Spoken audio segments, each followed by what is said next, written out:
지금으로부터 대한민국 미래를 염려하시는 애국국민 여러분들을 모시고 성공통일 두익사상 포럼 시국강연 세미나를 다 함께 큰 박수로 시작하도록 하겠습니다. 네, 감사합니다. 그럼 첫 번째 시국강연을 시작하도록 하겠습니다. 김태호 박사님은 뉴욕 주립대학교에서 정치학 박사를 받으셨고 한국국방연구원에서 정년 퇴임을 하셨습니다. 그리고 제11대 통일연구원 원장을 역임을 하셨습니다. 이제 김태호 박사님을 모시고 오늘 북한의 평화 공세와 우리의 대응이라는 연재로 강연을 듣도록 하겠습니다. 김태호 박사님 모시겠습니다. 큰 박수로 환영해 주십시오.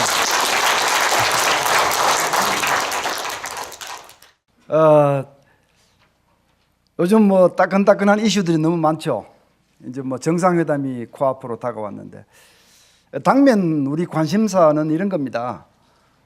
지금 우리 눈앞에 벌어지고 있는 이 평화의 바람, 평화의 이벤트들이 정말 북한이 개과천선해서 핵을 포기하고 책임 있는 국제사회 일원으로 참여하기 위해서 정말 이런 수순을 밟는 것인가?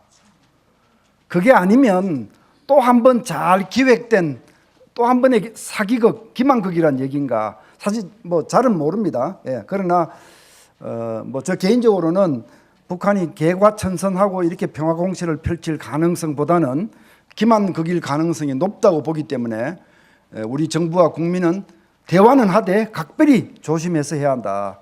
이제 막 이런 입장을 저는 가지고 있습니다. 그런 의미에서 오늘 제가 드릴 말씀은 북한 핵 위기, 핵 문제, 정상회담 전망 이런 쪽에 포커스를 맞추겠는데요.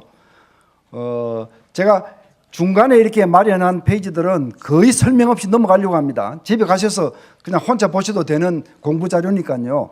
네, 첫 부분하고 뒷부분에 제가 좀 시간을 쓰겠습니다. 첫 부분은 지금 우리 대한민국을 둘러싸고 있는 안보 환경이 과연 어떤 것인지 이 국민들이 좀 아셔야 됩니다. 그냥 뭐 내 먹고 살기 바빠서 내 주변밖에 보지 못하는 그런 안목 가지고는 지금 그런 국민이 그런 안목만 가지고 있다면 우리 대한민국은 위기를 헤쳐나갈 수가 없습니다. 그래서 주변을 이렇게 보시면요. 지금 이 아시아, 동아시아 전체에서는 지금 미국하고 중국이 신냉전 패권 경쟁을 하고 있습니다. 잘 아시잖아요, 그죠? 뭐 30년 전 중국을 생각하시면 안 되죠. 요즘 우리 정부의 행보만을 가지고 얘기한다면 뭐 제가 보기에는 거의 미국과 중국의 중간 지점에 있는 것 같습니다. 그래서 중국한테는 중국 듣기 좋은 얘기하고 미국한테는 미국 듣기 좋은 얘기하면서 덩그리 외교를 하고 있다. 이렇게 사실 저는 보고 있습니다. 한 가지만 강조를 하고 지나가자면 맨 밑에 있는 이 지도가 1939년 핀란드입니다. 핀란드. 저희들 정치학 공부하는 사람들 중에는 핀란드화라고 하는 용어를 사용합니다. 핀란드화, 핀란다이제이션. 이게 그 당시 강대국이었던 이 소련과 이 독일 사이에서 양다리 외교를 했죠. 이쪽에 가서 이쪽 얘기하고 저쪽에 가서 저쪽 얘기하면서 양다리 외교를 한 결과 양쪽 모두로부터 신뢰를 잃어버리고 어느 한쪽이 침공했을 때 다른 쪽은 도와주지 않습니다. 그게 사실은 국력이 충분하지 않은 나라가 덩그리 외교를 펼쳤을 때 양쪽 모두로부터 신뢰를 잃고 낙동강 오리알이 되는 이런 위험이 있다. 이게 정치학에서 배우는 역사의 교훈입니다. 이런 걸 생각하면서 오늘날 한국의 모습을 불안하게 생각하지 않을 수 없습니다. 1939년 소련이 그러니까 히틀러가 전쟁을 일으키니까 소련은 느닷없이 핀란드를 침공했습니다. 그래서 요 빨간 선으로 되어 있는 저 부분들이 군사적 요충지가 되는데 특히 밑쪽 부분들을 저거를 그냥 집어먹고는 핀란드는 할 수 없이 눈물을 머금고 저 영토를 소련에 할양을 했습니다. 사실 이런 역사를 우리는 잊어서는 안 되는 겁니다. 그래서 이 부분은 집에 가서 한번 보십시오. 중국의 시진핑과 트럼프가 어떻게 힘싸움을 하고 있는지 집에 가서 한번 보시면 충분히 이해가 되실 겁니다. 특히 재작년입니다. 2016년에는 중국이 이 군구를 조정을 했습니다. 이제 한국 같으면 뭐 3군 사령부, 1군 사령부, 뭐 이작사 뭐 이렇게 구역이 나눠져 있듯이 중국도 과거에는 7대 군구로 지역으로 나누어 있다가 지금 이제 5대 전구라는 이름으로 바꿨는데 참 기가 막히는 부분은요. 이거 한번 보십시오. 한반도 유사 상태가 되어서 중국 군대가 만약 개입을 한다면 당장 들어올 군대는 북부 전구의 군대들입니다. 그러니까 지금 시진핑 주석이 그리고 있는 이 아시아 그림이 파고 들어가면 들어갈수록 너무나 우리를 소름 끼치게 하는 것들이 많은데 우리 국민들은 태무심하고 그냥 친중을 부르짖는 학자들은 그냥 앵무새처럼 친중만 부르짖는 이런 상황이 지속되고 있죠. 그래서 오늘 우리의 조국 대한민국은 이런 7가지 악재에 둘러싸여 있습니다. 네, 이 부분을 꼭 명심해 주셔야 되겠습니다. 7가지 악재, 뭐 보시면 금방 다 아실 겁니다. 가장 큰 악재는 당연히 우리 머리를 짓누르고 있는 북핵이고요. 두 번째 악재는 지금 이렇게 큰 나라로 성장하면서 대한민국을 압박하고 중화 패권을 추구하는 중국이고요. 세 번째는 이 푸틴 대통령 하에서 강력한 군사 강대국으로 복귀하기 위해서 몸부림치는 러시아고요. 또 네 번째는요, 미국이 왜 위기냐? 미국이 우리를 뭐 쳐들어온다 이런 얘기는 아닙니다. 우리 70년 동맹국이 미국인데. 그런데 이제 지금 미국은 과거의 미국하고 많이 달라졌습니다. 트럼프의 미국은. 그러니까 뭐 과거의 미국 정부는 미국이 세계 패권을 유지하고 또 패권을 유지하기 위해서는 군사력만 중요한 것이 아니라 모럴 리더십, 도덕적 지도력도 굉장히 중요하다. 이렇게 해서 스스로 피를 흘리고 비용을 쓰면서 세계 경찰 역할을 했는데 지금 트럼프 행정부 하에 미국은 그런 미국이 아닙니다. 이제 미국은 피 흘리지 않겠다. 돈 쓰지 않겠다. 동맹국도 제대로 지불 안 하면 동맹 안 해주겠다. 굉장히 이기주의적인 그런 미국으로. 이런 미국과 더불어 우리가 한국을 어떻게 지켜낼 것이냐는 이게 사실 큰 도전이죠. 일본 뭐 두 얼굴을 가지고 있지 않습니까? 우리 같은 서방 국가고 자유민주주의 국가인데 또 일본은 또 전우청산, 우경화, 재무장 이렇게 또 일본 나름대로 또 대국화의 길을 가고 있어요. 이 일본의 두 얼굴을 보면서 앞으로 일본을 어떻게 따라오야 하느냐? 보통 문제가 아니죠. 여러분들이 보시기에는 일본이 협조해야 될 우리 동료 국가입니까? 아니면 경계해야 될 국가입니까? 어느 쪽이 더 비중이 강합니까? 아리까리 하시죠. 그죠? 양쪽 다거든요. 예. 경계도 해야 되지만 북한 핵 문제 관련해서 일본하고 협력해야지 안 하고 어떻게 할 겁니까? 근데 협력할 건 협력하고 또 과거사 문제, 영토 문제 따질 건 따지고 이렇게 우리가 냉정하게 대처를 해야 되는데 우리 국민한테는 그런 게 부족해요. 그냥 누가 하나 선동하면 그냥 와 그럼 일본하고 협력하자고 말 한마디만 하면 그냥 그 다음날 난리가 납니다. 인터넷에 죽일 놈 살릴 놈 그냥 친일파 그러고 난리가 납니다. 예? 자, 이 5가지고요. 나머지 2가지, 6가지, 7가지, 7번째 악재는 우리 국내에 있습니다. 예, 6번째 악재는 남남분열이죠. 예, 남남분열입니다.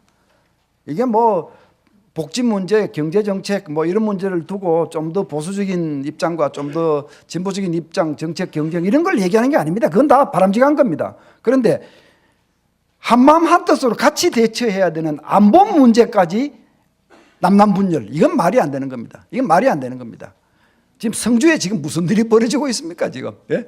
제주도 해군기지 만들 때 그 앞에 뭐 어떤 일이 벌어졌습니까? 예? 참 갈등하지 않아야 될 부분까지 다 갈등하고 있는 우리의 분열상 이 6번째 악재고 7번째 악재는 우리 경제 문제입니다. 예. 경제가 대한민국 경제가 지금 정체 상태에 있는 거 여러분 다 아실 것이고요. 주변 나라 경제가 우리보다 더 빨리 성장하고 있습니다. 우리는 지난 수십 년 동안 한강의 기적을 이루면서 어마어마하게 국력을 키우고 어마어마하게 덩치를 키웠습니다. 대한민국. 연세 드신 분들 다 아실 거 아닙니까? 예? 그래서 저 멀리 까맣게 보이던 일본을 상당히 따라붙었고요. 이제 국제 무대에서 대한민국 깔보는 나라가 없을 만큼 경제대국, 기술대국이 되었는데 2000년도 넘어서부터 주춤주춤 하더니만 정치하기 시작하고 민노총이 앞에 서고 정교조가 앞에 서고 이게 무슨 이상한 사회주의 경제 풍조가 들어오기 시작해서 국가 경쟁력은 야금야금 잠식돼 나가고 지금 정체 상태에 빠진 겁니다.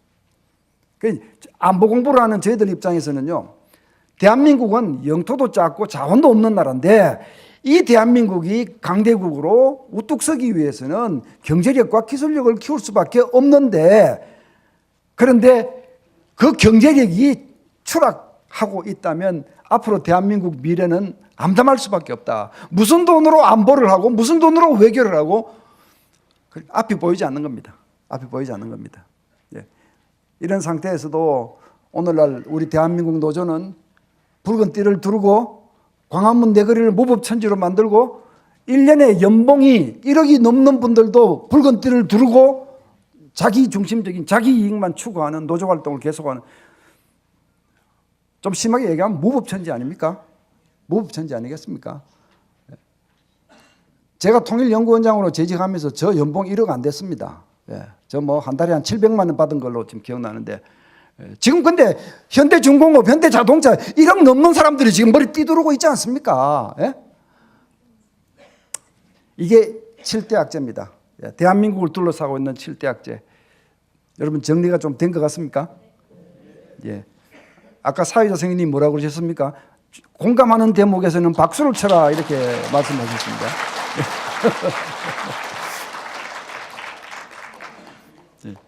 제가 이제 이 대학에서 한 학기 강의하는 것을 제가 지금 불과 10분 만에 다 했습니다.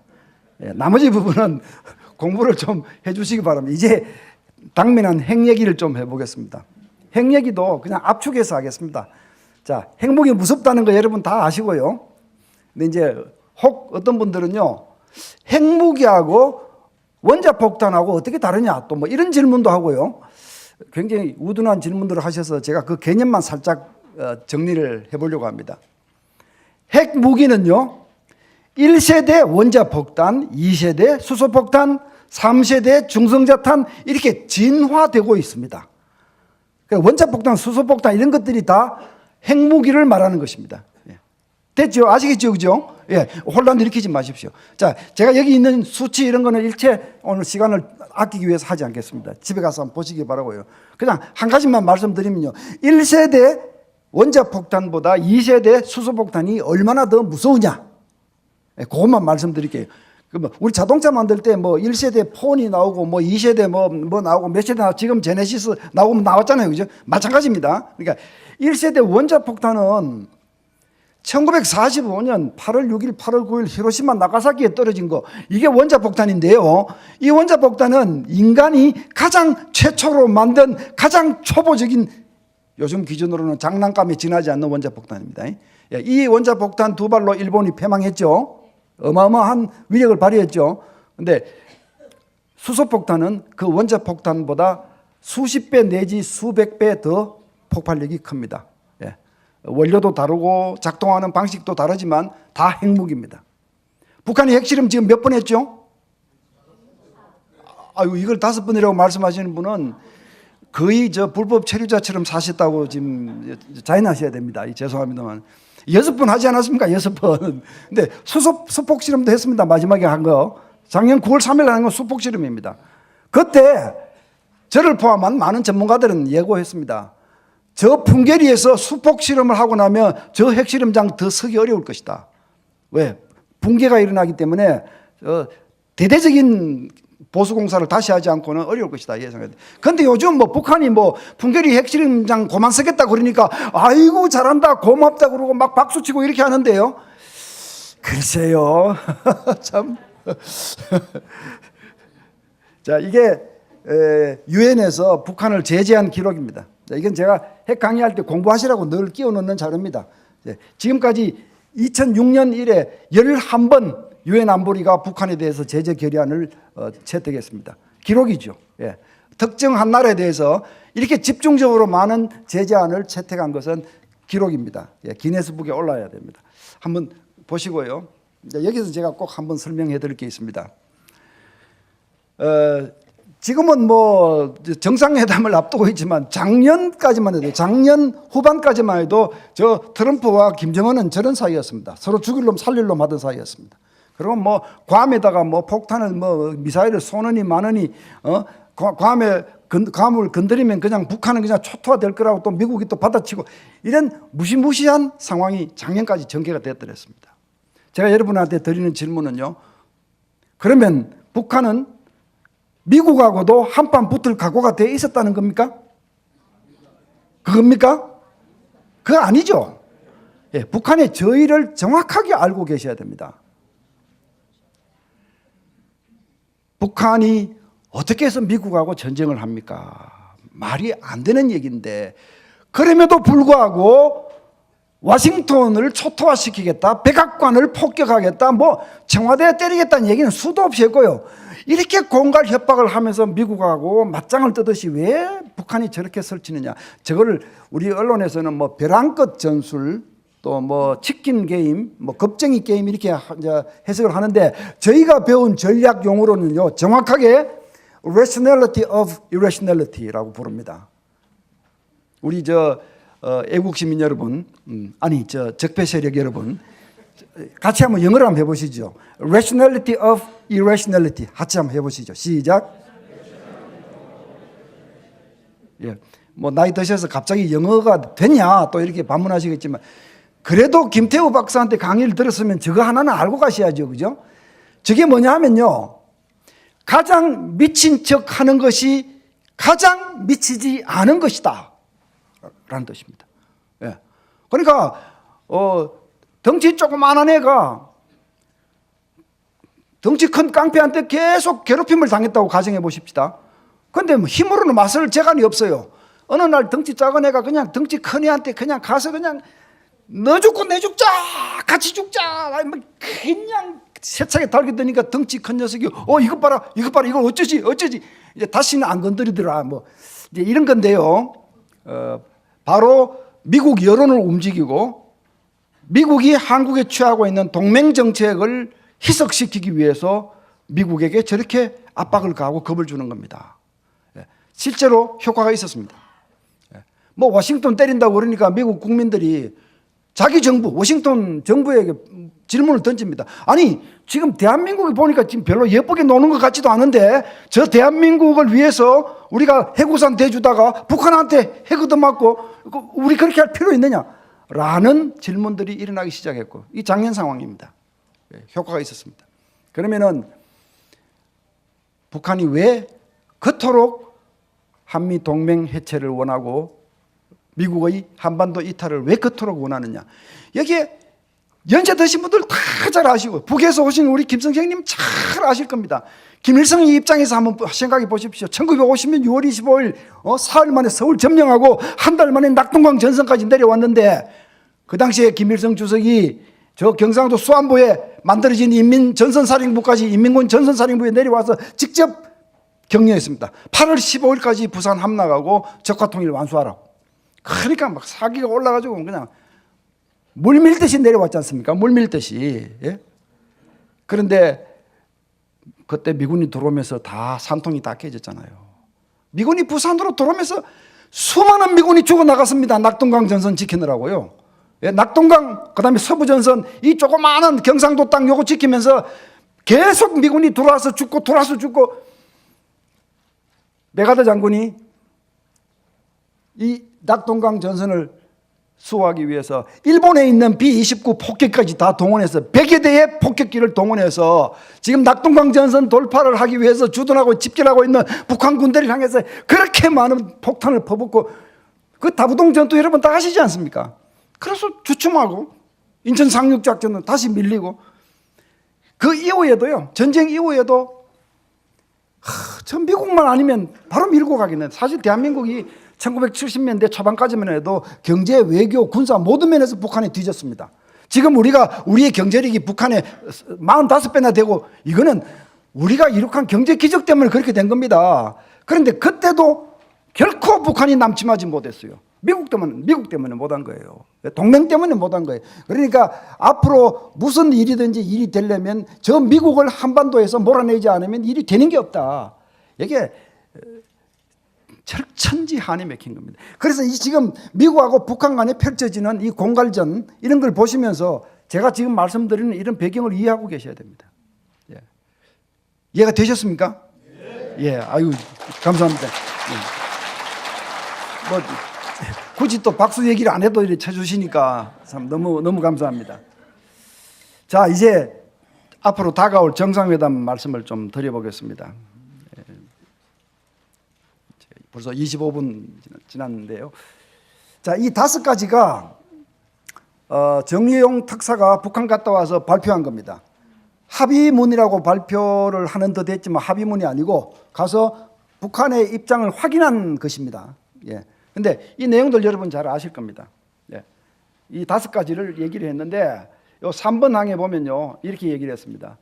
군사 위협이 소멸되고 체제가 보장된다면 우리는 핵 필요 없다. 이제 이걸 가지고 우리는 북한이 비핵화 용의를 표명했다. 이제 이렇게 얘기를 하고 있는 거죠. 근데 이제 함정이 있다면 군사 위협 소멸과 체제 보장 이게 뭐 고무줄처럼 해석할 수 있는 거 아닙니까? 아무거나 다 요구할 수 있죠. 뭐 주한미군 그거 우리 체제 위험이 돼. 그거 없애. 뭐든지 다 요구할 수 있는 이제 이런 함정이 들어 있습니다. 그래서 앞으로 다가올 정상회담에서도 우리가 합리적 의심을 가지고 북한을 봐야 하는 이유들이 너무나 많이 남아 있습니다. 제가 정리를 해보면 이렇습니다.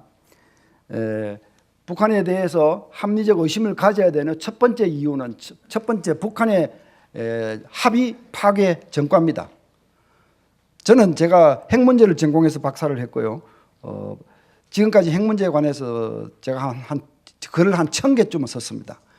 그러니까 이 밤이 새도록 제가 말씀하라 그러면 할 자신이 있습니다. 그러나 다 생략하고 북한의 핵 문제가 부상해서부터 지금까지 6차례 중요한 합의가 이루어졌지만 다 깨졌습니다. 다 북한이 파기했습니다. 한국만 그냥 된통 바보 된 거죠. 예? 이 전과가 첫 번째고요. 두 번째 이유는요. 북한 내부를 보면요. 북한의 헌법에다가 북한은 핵 보유국이라고 명시를 해놨고 또 핵 보유에 관한 법도 만들었고요. 예? 그러니까 안에서는 지금까지 지난 20년 동안 북한 핵을 정의의 보금이라고, 정의의 핵 보금이라고 이렇게 선전하면서 마치 신격화한 것처럼 해놓고 이제 갑자기 핵무기를 포기한다? 이게 북한 체제상 쉽지 않다. 예, 이제 이런 의심을 할 수밖에 없는 것이죠. 그리고 지금도요. 지금 대한민국 정부가 북한이 핵 포기한다고 지금도 북한 매체들은 핵폐기 비핵화 얘기 일체 안 쓰고 있습니다. 북한 매체들은. 그러니까 이게 지금 북한의 진심이 어디까지인지는 아직은 잘 모르겠다는 것이고요. 그 다음에 이런 이유도 있습니다. 금년도 신년사에서부터 김정은이 평화 바람을 집어넣고 180도 달라진 모습을 보이기 시작했는데 이게요. 북한이 꼭 힘들 때 이렇게 했습니다. 힘들 때. 1991년, 92년 기본 합의서, 남북한 비핵화 공동선언. 그때 얼마나 평화화의 바람이 불었습니까? 근데 그때가 어떤 때입니까? 동굴아파의 공산국가들이 다 차례차례 다 무너지고 소련이 연방이 해체되고 사실은 북한은 기댈 언덕이 없어진 그런 상황에서 굉장히 다급한 상황이었습니다. 지금은 또 어떤 때입니까? 그렇게 말 안 듣던 중국이 작년 후반기부터 북한에 대해서 제대로 제재를 좀 하니까 북한이 지금 경제적으로 굉장히 압박감을 느꼈고, 예? 그러니까 또 딱 이렇게 대화 국면으로 탁. 그러니까 북한이 긴장 조성하면 우리는 또 긴장 속에 벌벌 떨어야 되고 또 북한이 또 갑자기 또 표정을 바꾸어서 대화하자고 나오면 우리는 또 버선발로 또 뛰어나가서 또 악수해야 되고 이게 대한민국은 계속 그냥 호구예요. 호구 그냥. 북한이 하자는 대로 하는. 예? 어쨌든 이 지금 타이밍상 북한에 저희가 의심스러울 수밖에 없는 이런 타이밍이다 이거죠. 이런 얘기들을 다 감안한다면 저희 입장은 이런 겁니다. 오케이, 북한이 비핵화를 확실히 약속할지 안 할지 아직 모르지만 관련되는 입장을 밝혔고 대화하자고 그러니 대화해야죠 열심히. 그러고 북한이 착한 변화를 하면 그만큼 대접해주고 남북관계 개선하는 건 맞다. 저는 거기에 대해서 이가 없습니다. 그러나 먼저 빗장을 풀지는 말라는 겁니다. 먼저. 예. 먼저 안보장치를 해체하는 거, 이건 하면 안 된다는 겁니다. 예? 그러니까, 보십시오. 아니, 북한하고 대화하고 남북이 협력해서 상생하는 거, 이건 나쁘다고 하는 국민이 누가 있습니까? 그런데 그거 하면, 그게 돼서 탁탁 눈으로 우리 눈앞에 확인이 돼서 아 이제 이 위협은 없어졌구나 확인되면 그때 그 부분에 대한 우리 무장을 해제하든 군사력을 줄이든 그때 가서 하면 되는 겁니다. 미리부터 벗지 못해서 난리치는 이런 모습을 보이면 국가의 정체성이 의심받는 겁니다. 예. 지금 뭐 전작권 조기 환수 뭐 최근에는 뭐 휴전선 GP 철수까지 뭐 언론에 아니 뭐 SNS에 떠돌고 있는데 어디까지가 정부에서 한 말인지 진실인지도 잘 모릅니다 솔직하게. 근데 그런 얘기들이 나오면 안 됩니다 지금은. 예, 지금은 최악의 경우에 대비하면서 북한하고 대화도 적극적으로 하는 이런 기본 자세가 필요하다. 일단 저는 그렇게 정리를 했습니다. 자 이제 앞으로 벌어질 시나리오 문제인데요. 구체적으로 말씀은 안 드려도요 이렇게 우리가 전망할 수 있습니다. 크게 보면요 A 시나리오, B 시나리오가 있습니다. A 시나리오는요 북한이 정말로 핵을 포기하고 좀 잘해보겠다고 나오는 경우입니다. B 시나리오는 또 한 번 사기치겠다는 겁니다. 시간 벌고 핵은 포기 안 하고 우물쭈물하고 이게 B 시나리오인데 저는 A보다는 B 시나리오 가능성이 높다고 봅니다. 그러나 잘 모르겠지만 노력해봐야죠. A가 돼도 노력해봐야죠. 그런데 문제는 말이죠. B 시나리오로 갔을 때 대한민국이 굉장히 힘든 기로에 서게 됩니다. 북한이 핵을 확실히 폐기할 의사가 있는 것도 아니고 뭐 우리가 수용하지 못할 요구들을 자꾸 해대면서 시간 끌고 이렇게 가는 게 드러났는데 그때 우리 정부, 우리나라가 어떻게 할 거냐. 큰 딜레마에 빠질 겁니다. 이 밑에 게 그 부분인데요. 자, B로 갔을 때인데요.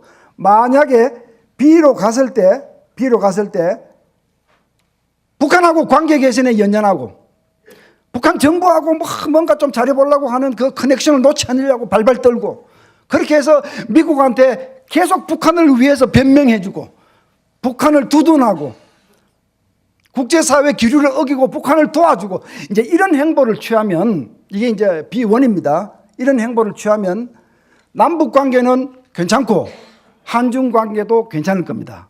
그러나 한미 동맹은 파열음이 납니다. 국제사회에서 한국은 왕따가 될 수도 있습니다. 굉장히 심각한 문제가 발생할 겁니다. 그 반대로 북한이 진정성이 없어. 오케이, 그러면 다시 제재 더 강화하고 안보 더 튼튼히 하고 국제사회와 협력하는 이런 자세를 취한다면 북한하고 관계는 다시 긴장되고 한중 관계는 다시 어려워지지만 그러나 대한민국이 살아갈 수 있는 우리의 번영의 기반이 되는 국제사회의 관계는 무난하게 가고 동맹도 괜찮을 겁니다. 이 둘 중에 어떤 길을 택해야 되느냐 이건 사실 정답이 나와 있는 문제지만 도무지 확신할 수 없습니다. 우리 정부가 이 둘 중에서 어떤 길로 갈지 도무지 확신할 수 없습니다. 자, 이게 큰 그림입니다. 앞으로 정상회담 이후에 우리가 예상할 수 있는 큰 그림입니다. 좀 더 자세히 한번 가보겠습니다. 포커스를 좁혀서 지금 남북 정상회담과 미북 정상회담 그리고 그 이후에 전개될 핵 협상 이런 것들의 포커스는 북한 핵 문제를 해결하느냐 하는 겁니다. 뭐 인권 문제도 있고 다른 얘기도 있지만 핵 문제에 포커스를 맞추어서 말씀을 드리자면 우리의 목표는 북핵 해결이다. 근데 북핵을 해결하는 방법에는요, 세 가지가 있습니다. 이 세 가지가 잘 아셔야 돼요. 구분 잘 하셔야 됩니다. 자, 이 도표는 복잡합니다. 도표를 보지 마시고 잘생긴 김태우 박사를 봐주십시오. 북핵 해결하는 방법은 세 가지입니다. 첫 번째는요, 모라토리움. 두 번째는 핵 동결. 세 번째는 완전한 핵 폐기. 이 세 가지가 다릅니다. 제가 다시 재창하겠습니다. 여러분 따라해 주십시오. 모라토리움, 핵 동결, 핵 폐기. 이 세 가지가 다릅니다. 모라토리움은 뭐냐 하면요, 핵실험이나 미사일 발사나 이런 특정 행동들을 당분간 중단하는 걸 모라토리움이라고 부릅니다. 그러면 22일 날 북한이 발표한 것은 모라토리움입니다. 그렇죠? 그다음 핵 동결은 뭐냐? 누클리어 프리즈라는 핵 동결은요, 지금 북한이 돌리고 있고 운용하고 있는 핵무기 관련되는 시설들을 다 동결하고 스위치를 탁 잠그고 더 이상 가동하지 않습니다. 파괴하지는 않습니다. 그냥 가동하지 않습니다. 핵무기 늘리지 않습니다. 미사일 더 늘리지 않습니다.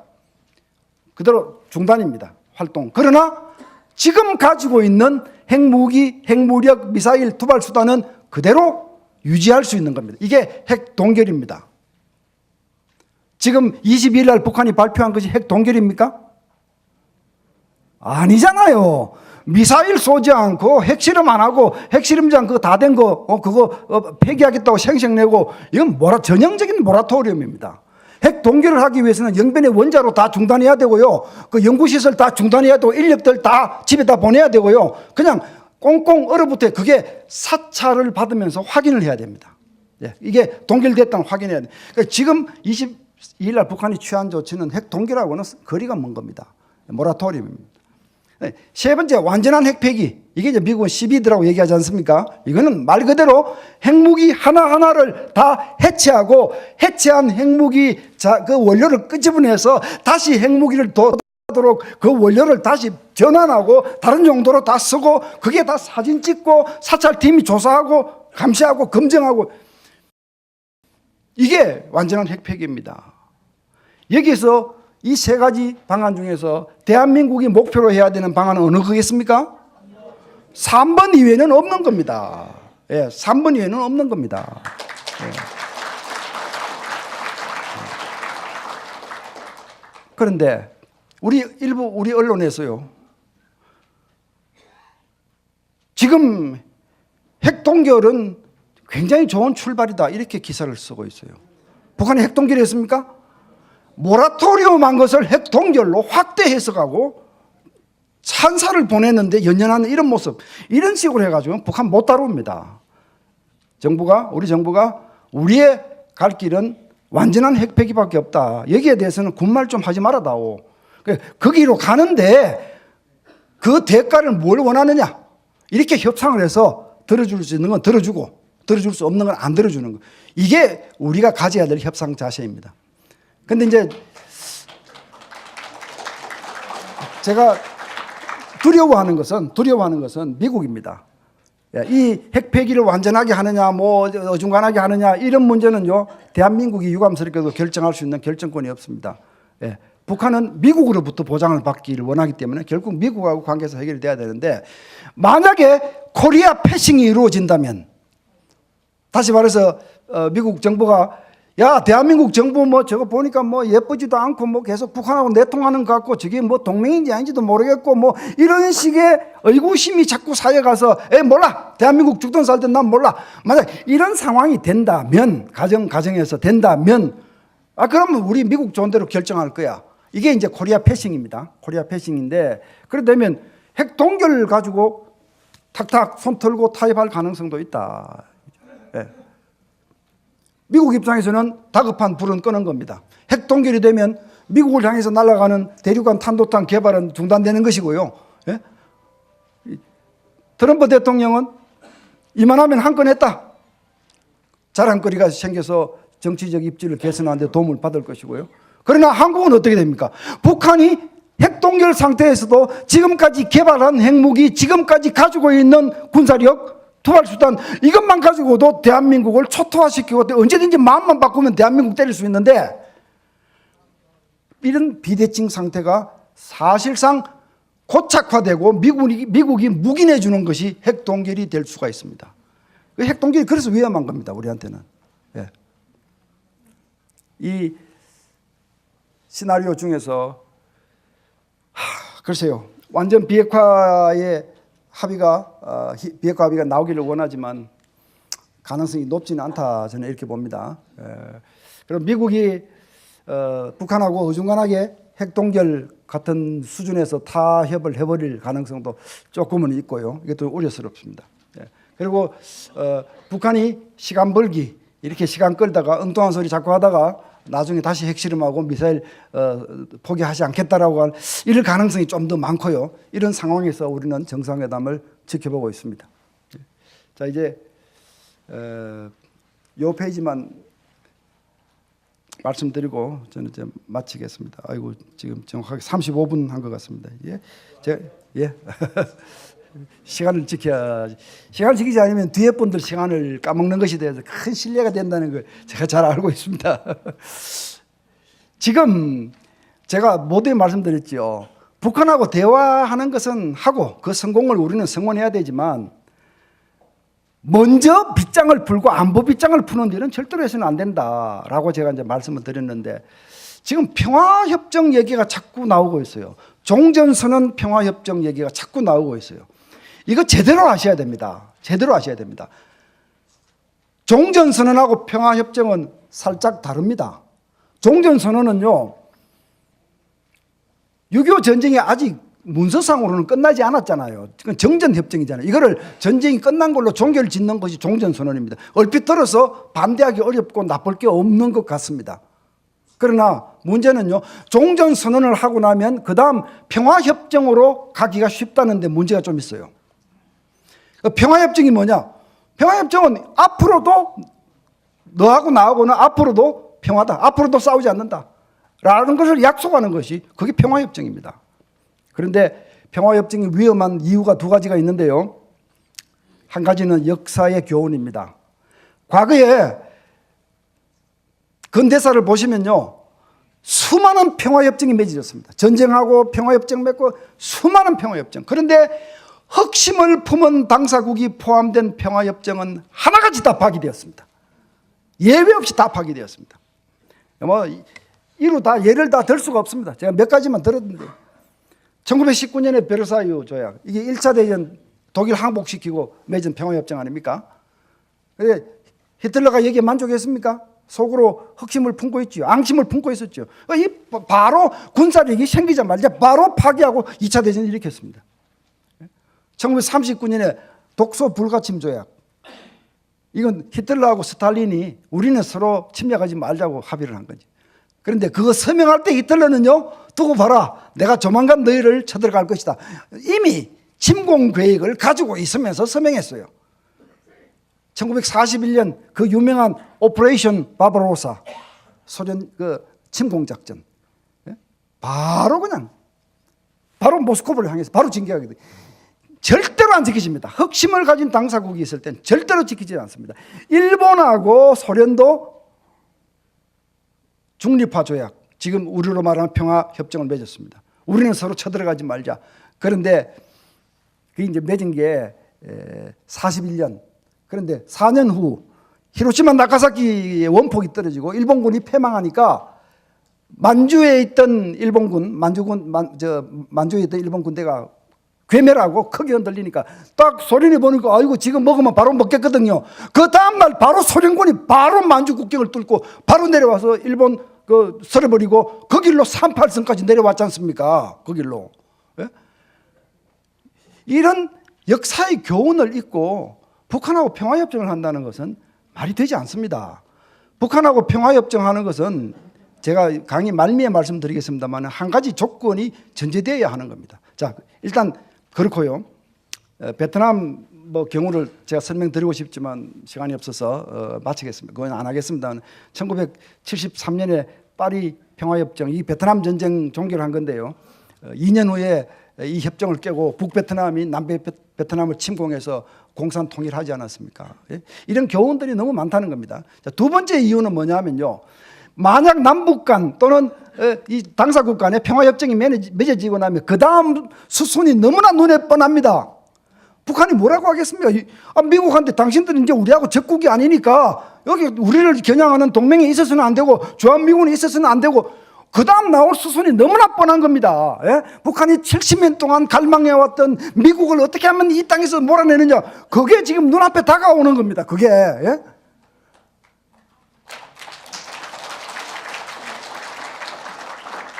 아마 평화협정 맺으면요, 이 광화문 내거리 시끌시끌할 겁니다. 예. 철부지 우리 국민들, 철없는 사람들이 나와서 환호하고 열광하고 이제 평화가 왔노라고 난리칠 겁니다. 그거 전부 저를 포함한 우리 세대의 잘못입니다. 우리 자식들 교육 잘못시켜서 정교조가 그렇게 교육 황폐화시키는데 먹고 살기 바빠서 뒤돌아보지 않고 엉터리 교과서를 공부하게 만든 우리 책임이 큽니다, 사실은. 예? 마지막으로 제가 말씀드리고 싶은 것은 평화협정은요, 체제가 같은 나라끼리 하는 겁니다. 여러분, 늑대하고 송아지하고 평화협정 맺을 수 있습니까? 늑대는 육식동물이고 송아지는 초식동물입니다. 그 둘이 맺는 평화협정은 반드시 깨질 수밖에 없는 운명을 가지고 있습니다. 늑대는 배가 고파지면 송아지를 잡아먹게 되어 있습니다. 배가 고파지면 송아지 엉덩이를 쫄쫄 따라다니게 되어 있습니다. 송아지 엉덩이가 예뻐서 따라다니는 것이 아니라 뜯어먹으려고 따라다니게 되어 있습니다. 우리가 북한하고 평화협정하는 것은 북한이 인권을 존중하고 민주화가 되고 우리하고 같은 체제에서 자유롭게 사는 나라가 된다면 평화협정 아니라 그 이상을 해도 좋습니다. 감사합니다.